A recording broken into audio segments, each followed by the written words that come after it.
السلام علیکم۔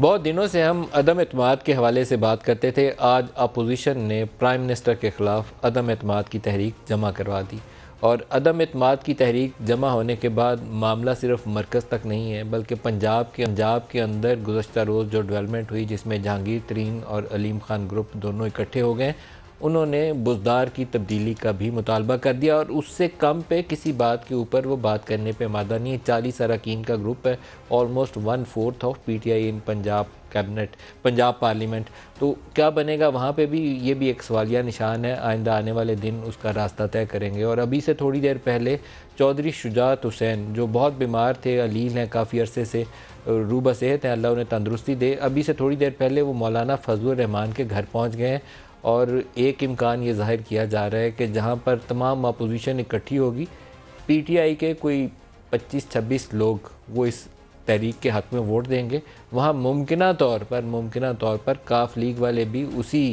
گروپ کا حصہ ہوں گے جہاں پر یہ میجورٹی کھڑی ہوگی۔ مولانا فضل الرحمان، شہباز شریف، زرداری اور کاف لیگ بھی ہو سکتا ہے کہ ان کے ساتھ ہو۔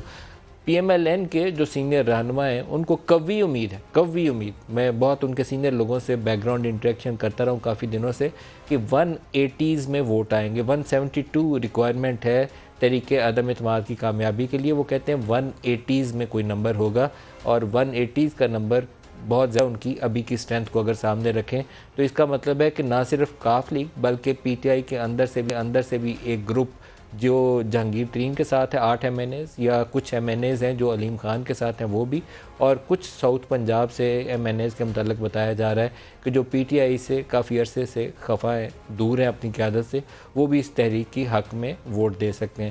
ایک اور بڑا سوال جو آج پریس کانفرنس میں بھی آیا ہے اور بار بار پوچھا جاتا ہے کہ اگر پرائم منسٹر کے خلاف عدم اعتماد کامیاب ہو جاتی ہے، اور یہ بگ ایف ہے کیونکہ پاکستان کی ہسٹری میں آج تک کسی وزیر اعظم کو عدم اعتماد کے نتیجے میں نہیں نکالا گیا۔ 90 کی دہائی میں 2-2 سال بعد حکومتیں جاتی رہیں، لیکن خلاف کوئی نہ کوئی ایسا خفیہ ہاتھ ہوتا تھا، کبھی 58-2 بھی استعمال ہو جاتی تھی، کبھی کوئی جنرل جس کو 12 اکتوبر 99 سے پہلے اقتدار میں آنے کا شوق تھا، اس نے اپنی طاقت استعمال کر لی، لیکن کوئی عدم اعتماد والا طریقہ کار جو تھا وہ نہ ہی بی بی کے خلاف 1989 میں کامیاب ہو سکا، اور نہ ہی شوکت عزیز کے خلاف 2006 میں کامیاب ہو سکا۔ تو اب 2022 میں کیا مختلف ہوگا کہ کامیاب ہو جائے گا؟ تو شاید اس کا بھی ایک ہی جواب ہے کہ جتنے سٹیک ہولڈرز ہیں، اگر ان کی سب کی مرضی اور منشا یہی ہے کہ اب تبدیلی کا وقت ہے تو پھر تو کامیابی ہو جائے گی، ادروائز سوالیہ نشان رہے گا۔ تو اگر تبدیلی ہو جاتی ہے تو متبادل کینڈیڈیٹ کون ہوگا اپوزیشن کی جانب سے؟ کیونکہ وہاں پر اس وقت پارٹی پوزیشن یہ ہے کہ نون لیگ کے پاس ہیں 84 ممبرز، پیپلز پارٹی 56، ایم ایم اے 15، جس میں مولانا فضل الرحمان پارلیمان کا حصہ نہیں ہے، بی این پی کے 4، اے این پی کا ہے 1، آزاد امیدوار ہیں 3، کل 163 ہیں۔ تو بنیادی طور پر 9 اگر ساتھی حکومتی اتحاد کا ساتھ چھوڑ کر اپوزیشن کے ساتھ تو کایا پلٹ جاتی ہے۔ تو اپوزیشن کی جانب سے جو قوی امکان ہے کہ شہباز شریف، اگر یہ تحریک عدم اعتماد کامیاب ہو جاتی ہے تو اس کے نتیجے میں شہباز شریف وزارت عظمیٰ کے ممکنہ امیدوار ہو سکتے ہیں۔ پی ایم ایل این کی سینئر قیادت کی طرف سے ایٹ لیسٹ ابھی تک یہی انڈیکیشن ہے، کل کو صورتحال بدل جائے تو کچھ بھی کہا جا سکتا ہے۔ ہمارے ساتھ جو اس موضوع پہ بات کرنے کی مان شخصیت ہیں، پاکستان مسلم لیگ نواز کے سینئر رہنما ہیں احسن اقبال صاحب، اور اسٹیٹ منسٹر ہیں علی Muhammad Khan P T I سے ہمارے ساتھ، دونوں کو خوش آمدید کہوں گا۔ احسن اقبال صاحب، آپ بہت ہفتوں سے اس تگ و دو میں تھے، اور مجھے لگتا تھا کہ جیسے جیسے فروری ختم ہوا ہے آپ کی تحریک مشکل ہو گئی، آپ شاید فائل کرنا آپ کو دشوار ہوگا، لیکن ہو گئی آج 8 مارچ کو۔ خوش ہیں؟ کر لیں گے آگے ابھی، یا روڈ بلاکس ہیں ابھی؟ جی انشاءاللہ میرا خیال ہے کہ جس طریقے کی آج کنسنسس اپوزیشن کے اندر موجود ہے اور جو عوامی تائید اس کی پشت کے اوپر ہے، مجھے اللہ کے فضل سے قوی یقین ہے کہ پاکستان میں ایک نئی تاریخ بننے جا رہی ہے، کہ ایک ایسا وزیر اعظم جس نے پاکستانی عوام کے ساتھ دھوکہ کیا، ان کے ساتھ جھوٹے وعدے کیے، کہ کبھی نوجوانوں کو 1 کروڑ نوکریوں کا خواب دکھایا، کبھی غریبوں کو 50 لاکھ گھروں کا خواب دکھایا، کبھی نئے پاکستان کا خواب دکھایا، اور بجلی گیس سستی کرنے کی باتیں کی، اور بدترین ان کے ساتھ بدعہدی کرتے ہوئے مہنگائی کا طوفان نازل کیا، ملک کی جو معیشت ہے اس کو تباہ کر دیا۔ وہ نو کانفیڈنس کے ذریعے، جیسے آپ نے اوپننگ ریمارکس میں کہا، پہلے وزیر اعظم ہوں گے جو عدم اعتماد کے ذریعے رخصت ہوں گے۔ اور مجھے جو میرے ذرائع ہیں وہ بتا رہے ہیں کہ وزیر اعظم کو ان کے بہت سارے دوست یہ مشورہ دے رہے ہیں کہ وہ ہسٹری میں عدم اعتماد کے ذریعے رخصت ہونے والے وزیر اعظم بننے کی بجائے مستعفی ہونے پہ غور کریں، تاکہ وہ اس سے پہلے ووٹ سے پہلے مستعفی ہو جائیں اور یہ ان کے اوپر ایک دھبا نہ لگے کہ ان کو آؤسٹ کیا گیا تھا اس منصب سے۔ تو یہ بھی وہاں پر اس وقت پی ٹی آئی کے جو اندرونی حلقے ہیں اس میں بات چیت چل رہی ہے، لیکن ہمیں بہت امید ہے انشاءاللہ تعالی، آپ نے جیسے کہا کہ ایک بڑی تعداد کے ساتھ یہ تحریک عدم اعتماد کامیاب ہوگی، اور ہم مسلسل کوشش کر رہے ہیں کہ جو حکومت کی حلیف جماعتیں ہیں ان کو بھی آمادہ کر سکیں، انہیں پرسویٹ کر سکیں کہ وہ عوام اور ریاست کا ساتھ دیں، وہ پاکستان کو بچانے کے لیے اس تحریک عدم اعتماد کا ساتھ پی دیں۔ ٹی آئی کی جانب سے تو کچھ اس طرح کی بھی اشارے کنائے آئے کہ شاید آپ غیر ملکی طاقتوں کی ایما کے اوپر وزیر اعظم کو رجیم چینج کی ایک جو ایک بگر پکچر ہوتی ہے نا، امریکہ کرتا ہے رجیم چینج، تو آپ اس کا حصہ بن گئے۔ دیکھیے ندیم صاحب، آج یہ بڑی دلچسپ بات ہے، اگر ایک ملک کا وزیر اعظم یہ کہے کہ غیر ملکی طاقتیں اس کے خلاف اپوزیشن کے ذریعے اس کی حکومت کا تختہ الٹ رہی ہیں، تو وزیر اعظم نے جو حلف اٹھا رکھا ہے اس کے تحت اب وہ پابند ہیں کہ وہ پاکستان کے عوام کو بتائیں کہ پاکستان کے مفاد کے خلاف وہ کون سی غیر ملکی قوتیں ہیں جو مدد کر رہی ہیں۔ اب اگر یہ نام نہیں بتاتے تو وہ اپنے اس حلف کی سے پاسداری نہیں کر رہے جو انہوں نے پاکستان کے مفاد کو ڈیفینڈ کرنے کے لیے اٹھا رکھا ہے۔ اور دلچسپ بات یہ دیکھیے کہ یہ الزام کون شخصیت لگا رہی ہیں کہ وہ شخصیت کے جو فورن فنڈنگ کیس کے اندر پروہیبیٹڈ فنڈنگ بین الاقوامی لینے کے سب سے بڑے ریسیپینٹ ہیں، یہ اپنے فورن ڈونرز کا نام بتانے کے لیے تیار نہیں، اور اپوزیشن کو الزام لگا رہے ہیں کہ ان کے پشت کے اوپر بیرونی ہاتھ ہیں۔ بھئی اگر بیرونی ہاتھ ہیں تو آپ ان کے خلاف ریفرنس بنائیں، سپریم کورٹ کو بھیجیں۔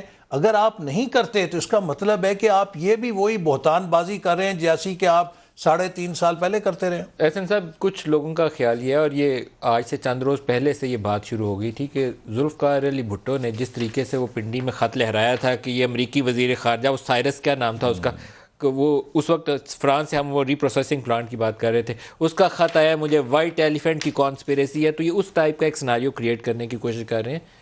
تو دیکھیے میرا خیال ہے کہ اس میں کوئی شبہ نہیں کہ عمران خان صاحب کو اندازہ ہو چکا ہے، ان کی اگر آپ میلسی کی تقریر سنیں تو کوئی بھی ذمہ دار شخص اتنی غیر ذمہ دار تقریر نہیں کر سکتا۔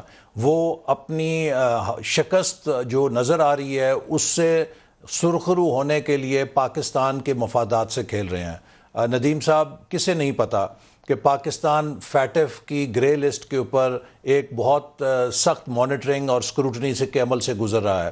کسے نہیں پتا کہ یورپ اس سال جی ایس پی پلس کو ریویو کرنے کے لیے جائزہ لے گا 2022 کے بعد؟ کسے نہیں پتا کہ پاکستان آئی ایم ایف کے ساتھ ایک بہت کڑے معاہدے کے ذریعے گزر رہا ہے؟ کس کو نہیں پتا کہ اس وقت ہماری کیا کمپلشنز ہیں جو اس وقت اکانومی کی ہیں؟ جی ایس پی پلس آسان لفظوں میں یہ ہے کہ ہمیں اس سے کوئی $1.5 ارب کی مارکیٹ ایکسیس اضافی مل چکی ہے۔ اب اس نوعیت کا غیر ذمہ دار بیان ملک کے وزیر اعظم کی طرف سے، کہ جو صرف اپنی سیاست چمکانے کے لیے ملک کے مفاد کے ساتھ کھیلے، ملک کے مفاد کو یورپین یونین کے پورے بلاک کے ساتھ ٹکرانے کی کوشش کرے، میں سمجھتا ہوں کہ وہی تقریر ان کے شکست کا ایک اعتراف تھی۔ علی محمد خان، یہ غیر ملکی ایجنڈا ہے اپوزیشن کا، رجیم چینج کا حصہ ہے، یا آپ کی جماعت جو ہے ڈیلیور کرنے میں ناکام رہی اور اپوزیشن اس پہ کیپٹلائز کر رہی ہے؟ کیا ہو رہا ہے؟ بسم اللہ الرحمن الرحیم، اللہم صلی وسلم مبارک علی سیدنا محمد۔ بہت شکریہ ملک صاحب۔ ہو بھی سکتا ہے ایجنڈا۔ دیکھیں ندیم ملک صاحب، جب بھی کبھی کسی تیسری دنیا میں کوئی ٹاورنگ لیڈرشپ آئی ہے جس نے ایگزسٹنگ ورلڈ آرڈر کو چیلنج کیا ہے یا سٹیٹس کو کی کمر توڑنے کی کوشش کی ہے، ملک کے اندر یا ملک کے باہر، کیونکہ ملک کے اندر کی سٹیٹس کو ہمیشہ باہر کی انٹرنیشنل اسٹیبلشمنٹ سے رابطے میں رہتی ہے، تو اس کے خلاف کوششیں کی گئیں، چاہے وہ شاہ فیصل ہوں، چاہے وہ بھٹو صاحب ہوں، چاہے وہ عمران خان صاحب ہوں، لیکن ہم اویئر ہیں، ہم تیار ہیں، اور انشاءاللہ میں ان کو یہ بتا دوں کہ یہ جو سٹیٹس کو اپنے ہاتھ پیر مار رہی ہے نا، اگر آپ کا یہ خیال ہے کہ عمران خان صاحب ہم تو انجوائے کرتے ہیں اس طرح کے ماحول میں، آپ کا یہ خیال ہے کہ خان صاحب اس سے ڈر جائیں گے، مجھے تو آج یہ میں تو اپنے آپ کو 2014 میں دوبارہ محسوس کر رہا ہوں، یا 2016 میں پاناما اور دھرنے کا جو زمانہ تھا، تو ہم تو اس میدان کے پرانے کھلاڑی ہیں احسن اقبال صاحب۔ سر 2014 میں اگر آپ اپنے آپ کو محسوس کر رہے ہیں علی محمد خان تو پھر اس کا مطلب ہے کہ آپ اپنے آپ کو اپوزیشن میں بیٹھا ہوا محسوس کر رہے ہیں. کیا مسئلہ تھا 2014 میں تو پھر آپ سڑکوں پہ ہوں گے پروٹیسٹ کرتے ہوئے, پھر تو آپ اپوزیشن والی پالیٹکس کا سوچ رہے ہیں. دیکھیں وہ تو وقت ثابت کرے گا نا جی, لیکن ہمیں سیاسی ورکر ہیں اور ہم اسی میدان کے کھلاڑی ہیں جس میدان میں یہ اترنا چاہ رہے ہیں, اور کپتان ہمیشہ جو ہے سخت حالات میں ہی وہ پرفارم کرتا ہے. ان کو میں صرف اتنا کہنا چاہوں گا کہ پلٹنا جھپٹ کر پلٹنا لہو گرم رکھنے کا ہے ایک بہانہ. آ جائیں, ہم میں بھی ان سے ایک تیار ہیں سوال اور کر سکتا ہوں؟ جی آپ ضرور بھی کریے. تیار ہوں گے. احسن صاحب بھی آپ سے کچھ پوچھنا چاہ رہے ہیں, پوچھ لیجیے. ندیم صاحب, میں محترم وزیر ہیں, یہ کیبنٹ کے ممبر ہیں. آج جو وزیر اعظم صاحب نے ایک بہت اہم بات کی ہے کہ غیر ملکی طاقتیں میرے خلاف اپوزیشن کے ذریعے تبدیلی لانا چاہتے ہیں, یہ ایک بہت بڑا الزام ہے. کیا ان کی حکومت اور ان کے وزیر اعظم ان ناموں کو قوم کے سامنے پیش کرنے کے لیے تیار ہیں جو غیر ملکی ہاتھ ان کی حکومت کو ہٹانا چاہتے ہیں؟ بتائیے علی محمد خان صاحب. وقت آنے پہ وہ سامنے رکھ بھی دیں گے, اور میں ان کو یہ کہنا چاہتا ہوں کہ اب ادھر ادھر اگر مگر تو ادھر ادھر کی نہ بات کر, یہ بتا قافلہ کیوں لوٹا. اب آئیں میدان میں. اب انشاءاللہ دیکھیں یہ سٹیٹس کو کی آخری چیخیں ہیں, یہ اپنے بچاؤ کی آخری کوشش کر رہے ہیں, لیکن انشاءاللہ ہم نے بھی تہیہ کیا ہے کہ پاکستان سے سٹیٹس کو کا خاتمہ کر کے چھوڑیں گے, اور انشاءاللہ العزیز آپ دیکھیں گے ہفتے 10 دن کے اندر عمران خان صاحب سرخرو ہوں گے, پہلے سے زیادہ طاقت سے جو ہے پاکستان کی سٹیٹس کو کا صفایا کرتے رہیں گے. اچھا, جو عدم اعتماد ہے اس کے حوالے سے تو ہسٹری یہی ہے کہ آج تک کوئی کامیاب نہیں ہوئی. اس معاملے میں تو علی محمد خان آپ کا پلڑا بھاری ہے, لیکن فورن پالیسی کے میدان میں 2-3 ایسے واقعات تھے جو پاکستان کے اوپر کہا جاتا ہے بہت بھاری پڑے. ایک تو سعودی عرب, جس سے ہم ادھار تیل بھی مانگتے ہیں, پیسے بھی مانگتے ہیں, دوست ملک بھی ہے, ویسے بھی مذہبی اعتبار سے بھی دلوں سے قریب ہے. ادھر سے ہم اس سے تیل مانگ رہے تھے, ساتھ ہم ملیشیا اور ترکی کا ایک علیحدہ گروپ بنا کے کہہ رہے تھے کہ اگر وہ ہمارے ساتھ سعودیز نہیں چلیں گے تو ہم ادھر کو جا رہے ہیں. سعودیز کو خفا کیا, سی پیک کے اوپر بیانات ہم نے دیے, چائنا کو خفا کیا, اور آج کی خبر یہ ہے, آج کی ہیڈ لائن ہے کہ ہم 21 ارب ڈالر 21 بلین ڈالرز چائنا سے کہہ رہے ہیں ہمیں 10 ارب ڈالر کا قرضہ دے دو اور 11 ارب ڈالر لون اپنے پرانے ری شیڈیول کر دو. چائنا کو ہم نے خفا کیا. یورپین یونین کے اوپر کل بیان دیا جو تکلیف کا باعث ہے کیونکہ سب سے زیادہ ٹریڈ ہماری یورپین یونین کے ساتھ ہے. امریکہ اور ٹیلی فون کال کے انتظار میں. تو there are so many friends جو ہم نے کھولنی ہیں, نہیں کھولنے چاہیے تھے. ہم چھوٹا ملک ہیں, امریکہ سے بھی بناؤ, روس سے بھی بناؤ, سعودیز ہمارے بھائی ہیں, چائنا سے بھی بناؤ, کیوں لڑنا ہے کسی سے؟ ہم نے فتح کرنا جانا ہے بیجنگ کو یا روس کو یا واشنگٹن کو. سوال کافی لمبا تھا, جواب میں مجھے موقع دیجیے گا. میں آپ کی بہت سی باتوں سے اختلاف رکھنے کا حق رکھتا ہوں, اور میں اس حق کو استعمال کرتا ہوں کہ چائنا کے ساتھ تعلق مزید مضبوط ہوا ہے, اور روس کے ساتھ پہلی بار یہ ہوا ہے کہ 70 سال کی وہ خلیج دور کرنے کی ایک بہت بڑی سعی کی گئی ہے. کہ ہم تو فورن افیئرز پڑھتے ہوئے اور پاکستان کی ہسٹری پڑھتے ہوئے ہمیشہ یہ بات کا شکوہ ہی لوگوں کو کرتے ہوئے ہم بڑے ہوئے کہ کاش ہم ایک کیمپ میں نہ بیٹھتے بلکہ ہم آزاد سیاست کرتے, اور ہم روس کے ساتھ بھی لیاقت علی خان صاحب کے دور میں وہ دورہ ہو جاتا. نہیں کر سکے, شاید اللہ کو منظور نہیں تھا. لیکن میں آپ کو ندیم ملک صاحب یہ کہنا چاہتا ہوں, آپ کی وساطت سے اپوزیشن کے تمام لوگوں کو, وہ زمانے چلے گئے جب پاکستان کا وزیر اعظم ایک ٹیلی فون کال پہ دوڑا دوڑا واشنگٹن جاتا تھا اور کارگل کی جنگ واشنگٹن میں وائٹ ہاؤس میں بیٹھ کے ہار کے آ جاتا تھا. اب وہ زمانہ نہیں ہے. اب پاکستان آزاد سیاست کرے گا. یہ جو ویلکم عمران خان صاحب کا روس میں ہوا ہے وہ یاد تازہ ہوئی ہے جو کبھی جنرل ایوب خان صاحب کا یو ایس میں ہوا تھا. اور عمران خان صاحب نے بات کیا کی ہے؟ کیا انہوں نے امریکہ سے لڑنے کی بات کی ہے؟ کیا انہوں نے یو کے سے لڑنے یا جرمنی سے لڑنے کی بات کی ہے؟ نہیں. انہوں نے آزاد خارجہ پالیسی کی بات کی ہے کہ ہم روس سے بھی تعلق رکھیں گے لیکن امریکہ سے بھی رکھیں گے, ہمارا یو کے سے بھی تعلق رہے گا لیکن ساتھ میں چین ہمارا آئرن بردر ہے. ہم ایک آزاد خارجہ جو ہے پالیسی پہ ہم عمل پیرا ہوں گے, اور ہمیں اپنے آپ کو کمزور نہیں سمجھنا چاہیے. ہمیں وی آر ناٹ مینوز, ہم کو اتنے بچے بھی نہیں ہیں.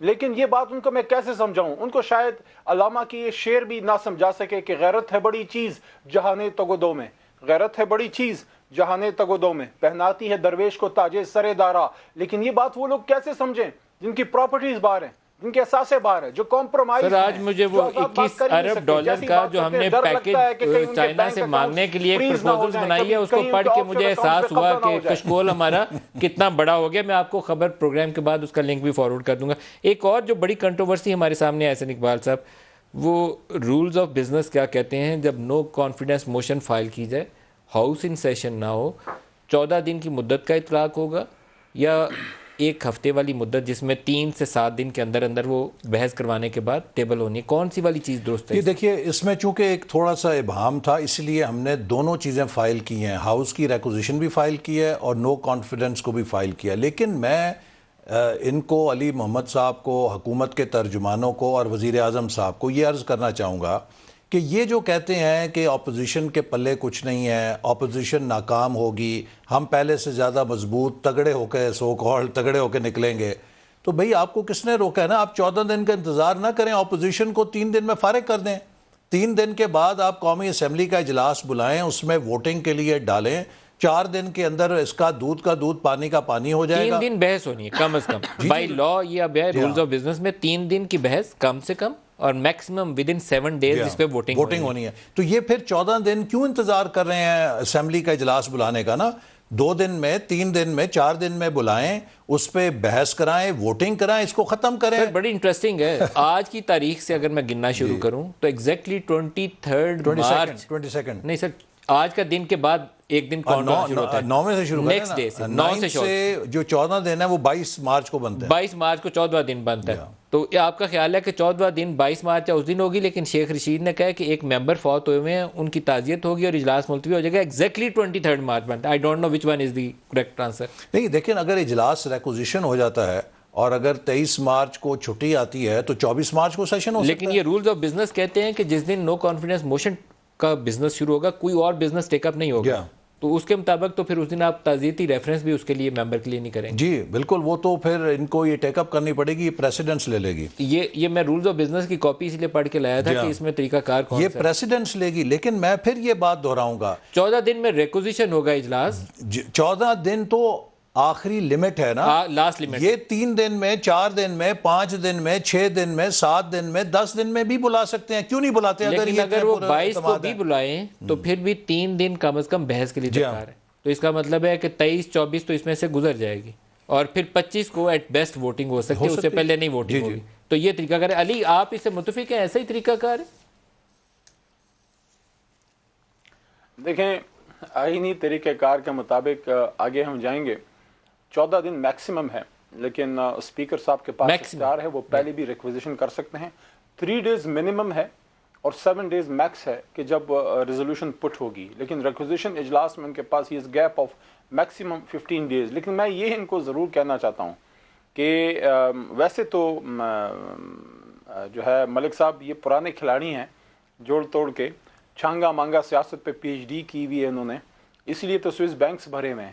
لیکن انشاءاللہ اس بار ان کے تجوریوں کے منہ جو ہیں وہ کھلے کے کھلے رہ جائیں گے انشاءاللہ العزیز. اس بار ان کو ناکامی کا سامنا کرنا پڑے گا. ویسے ایک چیز آج پوری قوم نے دیکھ لی, جو آج سے بہت سال پہلے عمران خان صاحب نے بات کی تھی کہ میں جب اس سٹیٹس کو چیلنج کروں گا, میں جب ان پاکستان کے ماڈرن ڈیز تاتاری جو ہیں, جو چنگیز خان سے بھی زیادہ انہوں نے جو بغداد کو تاراج انہوں نے کیا تھا, انہوں نے پاکستان کی وہ حالت کی, جب میں نکلوں گا یہ سارے اکٹھے ہو جائیں گے. وہ لوگ جو یہاں ایک بریک لے لیں, بریک لے لیں, باقی آپ ان کی شان میں جتنا قصیدہ پڑھنا چاہیں بریک کے بعد پڑھ لیجیے گا. بریک لے لیں, ہمارے ساتھ رہیے گا.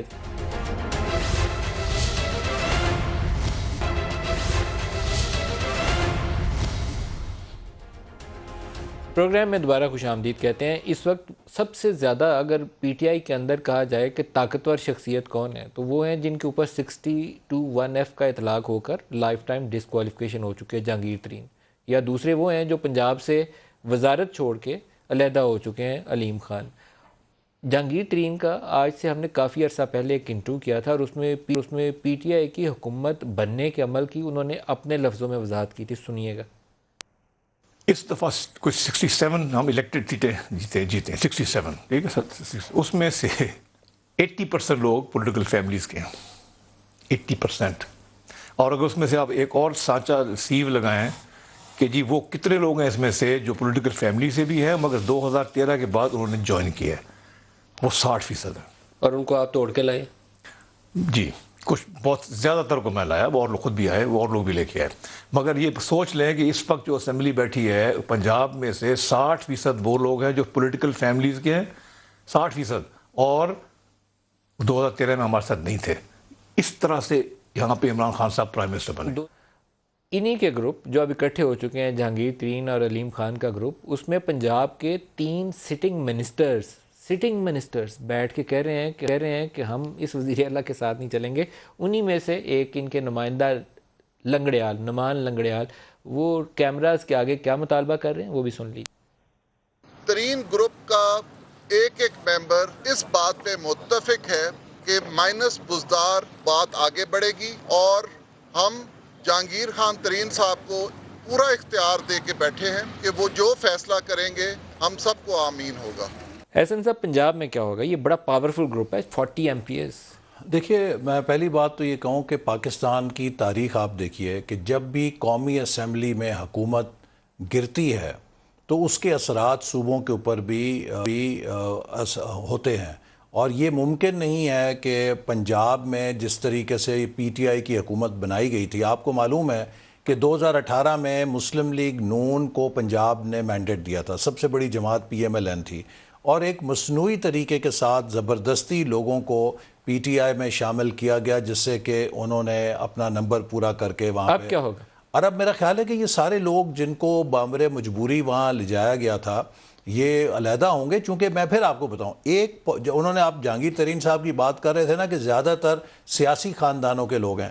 جو لوگ اس میدان میں ہیں، ایک پولیٹیشین کے لیے باٹم لائن یہ ہوتی ہے کہ اپنا اگلا الیکشن کیسے سیکیور کرنا ہے. جب وہ رائے عامہ کو دیکھتے ہیں کہ وہ حکومت کے اتنے برخلاف چلی گئی ہے تو کوئی بھی ڈوبتی ہوئی کشتی کے اندر سوار نہیں ہوتا، وہ اس سے چھلانگ مارنے کی کوشش کرتے ہیں تاکہ اپنا فیوچر بچائیں. کیا آپ اوپن ہیں to engage Jahangir Tareen and Aleem Khan? دیکھیے، ہم صرف جہانگیر ترین، علیم خان کی بات نہیں ہے، تمام حکومت کی جو حلیف جماعتیں ہیں ہم ان سب کے ساتھ انگیج کر رہے ہیں. یہ حلیف جماعت نہیں ہے، اٹس PTI. براہ راست جواب. اس لیے کہ ہم چاہتے ہیں کہ یہ جو تبدیلی ہم لانے کی کوشش کر رہے ہیں، اس کی پشت کے اوپر جتنی براڈ بیس سپورٹ آئے گی وہ نہ صرف اس تحریک عدم اعتماد کی کامیابی کے لیے مددگار ہے، بلکہ جو post no confidence motion scenario ہے، جب ہم کامیاب ہوں گے انشاءاللہ تعالی، تو پاکستان کو جب دوبارہ ہم نے بنانا ہے، اس میں یہ یکجہتی اور یہ کنسنسس ہمیں بہت مفید ہوگا. سر، ان دو شخصیات کے متعلق براہ راست جواب. JKT اور علیم خان سے براہ راست انگیج کریں گے آپ؟ ہم سب سے میں نے آپ کو پہلے کہا براہ راست ان دونوں سے انگیج کریں گے. یہ ان کو بھی ہم دیکھیے، پالیٹکس یہ ہے، پالیٹکس میں آپ پرسویٹ کرتے ہیں نا لوگوں کو اپنے موقف کے ساتھ ملانے کے لیے. تو نہ صرف JKT، علیم خان، کیو لیگ، MQM، GDA، باپ پارٹی، باپ، ان سب کو ہم ساتھ لینے کی کوشش کریں گے تاکہ جو تبدیلی آئے اس کی پشت پہ ایک براڈ کنسنسس ہو. اور سب سے امپورٹنٹ بات دیکھیے، تحریک عدم اعتماد سے زیادہ ضروری ندیم صاحب جو بات ہے وہ پاکستان کو دوبارہ پیروں پہ کھڑا کرنا ہے. اور یہ کرنے کے لیے ہمیں ایک براڈ بیسڈ پولیٹیکل سپورٹ کی ضرورت چاہیے ہوگی. اور اب وقت آ گیا ہے، عمران خان صاحب نے جو پولرائزیشن ملک کے اندر ڈالی ہے نا، ہم اس کو تبدیل کریں. دیکھیے، ہم ایک جملہ، ہم پولیٹیکل اوپوننٹس ہو سکتے ہیں، یہ جمہوریت کا حق ہے، لیکن we should not become enemies. Imran Khan صاحب نے سیاسی مخالفت کو دشمنی میں منتقل کر دیا، جس سے کہ اتنا زہر آلود ماحول ہو گیا ہے کہ پاکستان بدترین پولرائزیشن میں جا چکا ہے. علی صاحب، پنجاب کے اندر کہا جاتا ہے کہ وفاق سے سینئر وزراء نے پرائم منسٹر کو مشورہ دیا کہ پنجاب کے اندر وزارت اعلیٰ بدل دیں. بزدار کے اوپر بہت رد عمل آ رہا ہے پنجاب کے اندر سے، پارٹی کے اندر سے، اسٹیبلشمنٹ سے تو پہلے سے ہی آ رہا تھا. تو کسی ایسی ایکسیپٹیبل پاورفل فگر کو وہاں بٹھا دیں جو باقی کا عرصہ ہمارے ساتھ چل سکے. کچھ اس پہ بات ہوئی پارٹی کے اندر؟ پارٹی میں مختلف ان چیزوں پہ تو ڈسکشن ہوتی رہتی ہے، چاہے یہ ایشو ہو یا کچھ اور ہو. لیکن اتنا کلیئرلی کہ عمران خان صاحب کو یہ کہا جائے کہ عثمان صاحب کو چینج کر لیں، بزدار صاحب کو، میرے سامنے تو کوئی اس طرح کی بات نہیں ہوئی. لیکن وزیر اعظم صاحب کا استحقاق ہے کہ وہ اگر سمجھتے ہیں کہ بزدار صاحب سے بہتر کوئی اور چلا سکتا ہے تو وہ اس کا فیصلہ کر سکتے ہیں. لیکن 12 سینئر لیڈرشپ جو ہے ان کو رائے بھی دے سکتی ہے. 12 ایک چیز ہے، وزیر اعلیٰ وہاں تحریک انصاف کا ہی ہوگا، اور فی الحال تو کوئی چینج مجھے نظر نہیں آ رہی. اور جہاں تک یہ جو ترین صاحب کے گروپ کی بات ہے، دیکھیں پنجاب کی حد تک ان کو گورننس سے ریلیٹڈ گلے شکوے ہیں، لیکن جہاں تک مرکز میں عمران خان صاحب کی بات ہے اس پہ ان کو مکمل اعتماد ہے. اب اگر ان کے شکوے دور ہوتے ہیں پنجاب میں تو ویل اینڈ گڈ، نہیں ہے تو پھر خان صاحب اس میں کوئی دوسرا آپشن لیں گے وہاں پہ، لیکن اس پہ ابھی بات سر نہیں ہے. آپ علی محمد لیکن خان جہاں تک آپ نے مرکز کی گزشتہ بات ہے روز اس کی میں تو پریس کوئی ٹاک ایشو نہیں ہے. سنی ہے. اب مجھے یہ نہیں سمجھ گزشتہ آتی روز کہ پریس نون لیگ کانفرنس کو کے کہاں اندر انہوں نے جو ہے کہا وہ کہ ہوپ نظر عدم آ رہی ہے. کیا اعتماد یہ سمجھتے آئے ہیں کہ گی کیا ان تو کو ہم خرید لیں فیصلہ گے؟ اس کا کریں گے سوال کہ ہی ہم پیدا نے نہیں ہوتا. کس کا ساتھ دینا ہے. تو یہ ایک اوپن سٹیٹمنٹ تھا جس سے کلیئر انڈیکیشن ہے کہ وہ کوئی بھی ہو سکتا ہے جس کا ہم ساتھ دیں گے. انہوں نے یہ بھی بات کی ہے نا کہ ہم بھرپور کوشش کریں گے اور کی ہے کہ اس پارٹی کو مضبوط کریں. عمران خان صاحب پہ نو کانفیڈنس کی بات ہی نہیں کی. دیکھیں میں سر نہیں، چونکہ انہوں نے کہا ہے کہ فرد زیادہ واحد پی نزدیک ٹی سے آئی تو نہیں جانتا، ہے. لیکن نزدیک ہم آپ نے اس کو کام اپنے ضرور انداز کیا میں ہے. بیان کریں، لیکن جی بڑی پاورفل دو سٹیٹمنٹس تھیں. ایک تو انہوں نے کہا کہ فرد واحد پی ٹی آئی نہیں ہے، ہم بھی پی ٹی آئی ہیں. دوسرا انہوں نے کہا عدم اعتماد آئی تو وی ول ڈیسائیڈ کہ ہمیں کسے ایز اے گروپ کہ ہمیں کس کو سپورٹ کرنا ہے. تو یہ دو اتنی پاورفل سٹیٹمنٹس ہیں، یہ ہلا کے دے دیتی ہیں. میں آپ کو سٹیٹمنٹ ہی سنوا دیتا ہوں، ذرا علیم خان کا کل کا بیان تو دکھا دیں جی، دھیان نہیں ہوتا. انفارچونیٹلی جہانگیر خان سے حکومت کے بعد کام کیوں نہیں لیا گیا، ان کو اہمیت کیوں نہیں دی گئی، اس کا جواب آج تک بہت سارے تحریک انصاف کے کارکنوں کو سمجھ نہیں آ سکا. شاید جب حکومتیں بن جاتی ہیں تو کچھ اور ہی لوگ ہوتے ہیں جو حکومت میں حکمران کے ارد گرد آ جاتے ہیں.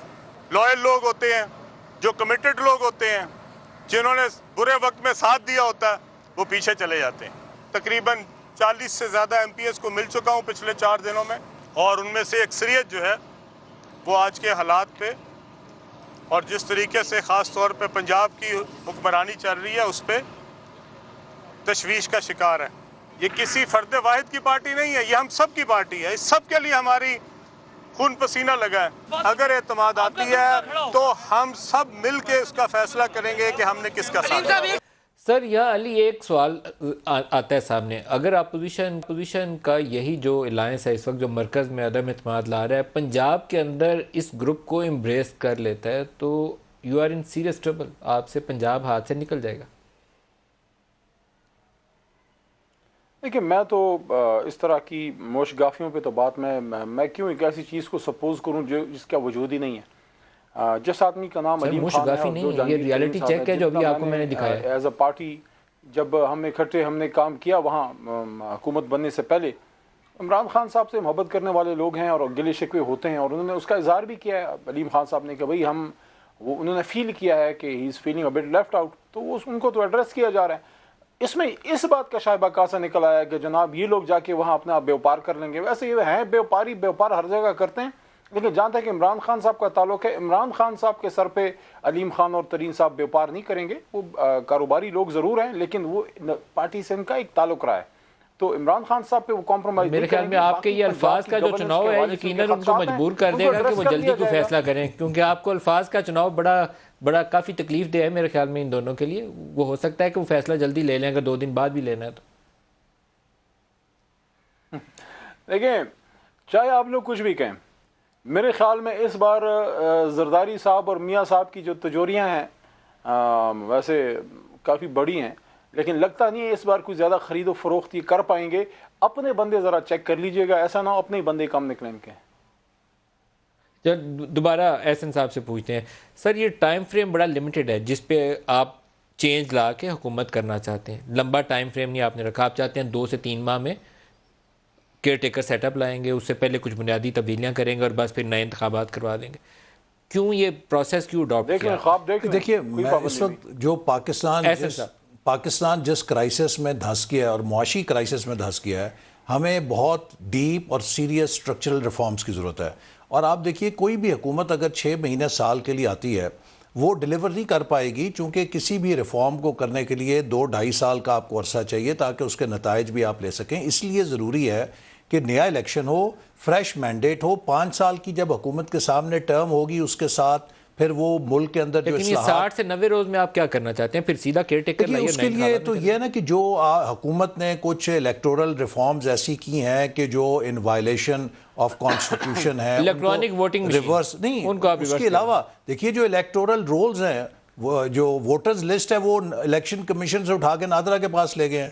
اسی طرح اور اس میں بے شمار 3 انہوں نے چیزیں جو آپ نے باقاعدگیاں کی ریورس ہیں. کرنی ہے، ایک الیکٹرانک ووٹنگ مشین ہے، ایک انٹرنیٹ ووٹنگ ہے اوورسیز پاکستانی والی، اور تیسرا ہے نادرا کو جو وہ ووٹر لسٹ کا کام دیا جو ہے. تینوں ریورس بھی کریں گے جو الیکٹورل انہوں نے ڈسٹورشنز کیے ہیں ان کو ٹھیک نہیں سر، 3 کرنا میئر ہوگا. سے آپ بتائیے، ہم 3 کام کریں گے کیونکہ آپ نہیں اس میں تو ہمارا بہت کلیئر موقف ہے کہ اوورسیز پاکستانیز کو ہم نمائندگی دینا چاہتے ہیں اور ہمارے پاس اس کے لیے بہتر شکل ہے کہ ان کے لیے سیٹیں مختص کی لیکن جائیں. آپ انٹرنیٹ ووٹنگ کے البتہ خلاف ہیں. انٹرنیٹ ووٹنگ تو پوری دنیا میں فراڈ کا راستہ ہے. اس میں تو امریکہ کے جو ٹاپ کمپیوٹر سائنٹسٹ ہیں انہوں نے بھی کہا ہے کہ انٹرنیٹ یہ بڑی خبر ہے جی، یہ تینوں چلائیے. 3 جو ہے اقدامات آپ ریورس کریں گے، electronic voting machines, internet voting اور نادرا کو جو ووٹر لسٹ کا کام دیا گیا. نہیں اس کے علاوہ اور بھی جو ان کا الیکٹورل ریفارم جس میں کہ یہ اپنے لوگوں کا NRO دے رہے تھے، جس میں یہ اپنے لیے اپنی من پسند ترامیم کر رہے تھے، ہم تمام سیاسی جماعتوں کے اتفاق رائے کے ساتھ الیکٹورل رولز میں اگر کہیں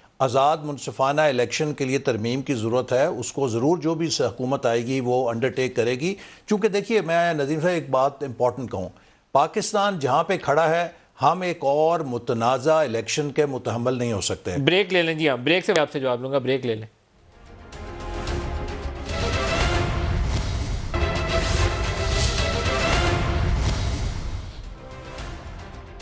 پروگرام میں دوبارہ خوش آمدید کہتے ہیں. اس وقت جب یہ میں پروگرام کر رہا ہوں تو ایک انٹرنیشنل انوائرمنٹ ایسی ہے جس میں کوئی چیز بھی جامد نہیں رہ سکتی. تو انٹرنیشنل آئل پرائسز اس وقت $132.7 ٹو اے بیرل ہے، برینٹ کی پرائسز.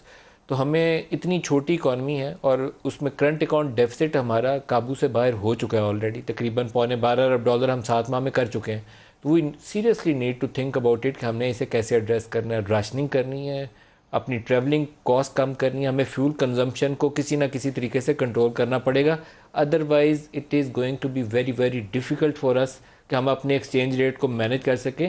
آج 179 کے قریب چلا گیا ڈالر انٹر بینک میں. علی پہلے آپ اس پہ دے دیں، ہم عدم اعتماد کی باتیں تو کرتے رہیں گے لیکن یہ پاکستان کی سروائیول اور سلامتی کا معاملہ ہے. دیکھیں ہم تو اللہ کے کرم سے جو مشکل حالات میں بھی ابھی عمران خان صاحب نے ریلیف دیا قوم کو، اور یہ مت بھولیں کہ ایسے ماحول میں جب دنیا میں پرائسز اوپر جا رہی تھیں اور ابھی وہ ریلیف جو ہے ہم دے رہے ہیں.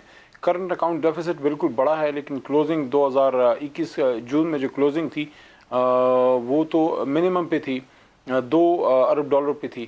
لیکن ظاہر ہے اس میں انکریز آئی ہے because of international price mechanism. لیکن اس وقت بھی اللہ تعالیٰ کے کرم سے ہمارے ریزروز بھی سیف ہیں.